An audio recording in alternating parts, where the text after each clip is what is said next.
Hello and welcome to Focus Westchester, our weekly in-depth look at issues that matter to you, the residents of Westchester and the surrounding area. Coming up, difficult to pronounce. Is the fact that Westchester is slightly difficult to say responsible for local job losses? But first, drownings. The latest statistics from a government body make very surprising reading for residents of the reservoir, canal and gravel pit-infested Westchester area. Over the last 12 months, no one from the Westchester region has drowned in lake, river or pond. Good news, you might say. Well, you'd be wrong, according to local frogman Neil Tender, who joins me in the studio. Good evening. Thank you for joining us. First of all, let's clear something up. You don't actually work as a frogman, do you? No, it's just a nickname. I had a ribbit-like burp at school, but that's all behind me now. Ribbit! Excuse me. So you don't have a vested interest in drownings? Absolutely not. I'm trying to draw attention to the massive waste of public money that's led to a situation where absolutely nobody in a whole year drowns by accident.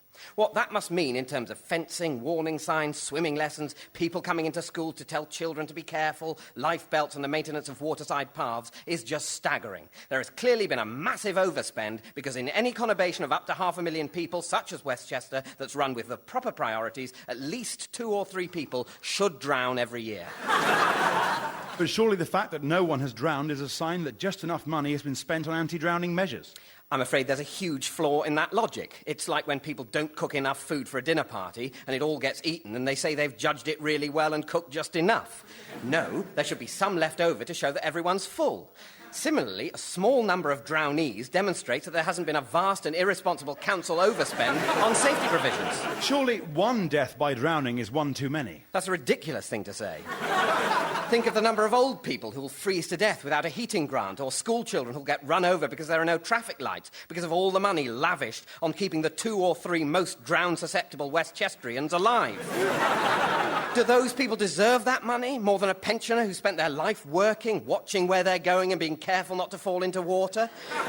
More than a transsexual waiting for the operation that might keep him, her, the right side of suicide? More than the 40 people in the Westchester area who died last year falling down cliffs? A disgrace for a relatively flat region. Can it be only a coincidence that the city's only cliff of any real size is almost completely obscured by drowning awareness slogans?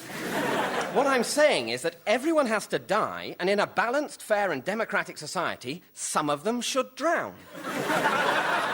So are you one of those people who think that too much of a fuss is made when some kid gets killed? Yes, I am. Give them a latchkey, let them walk home from school, the resourceful ones will pull through.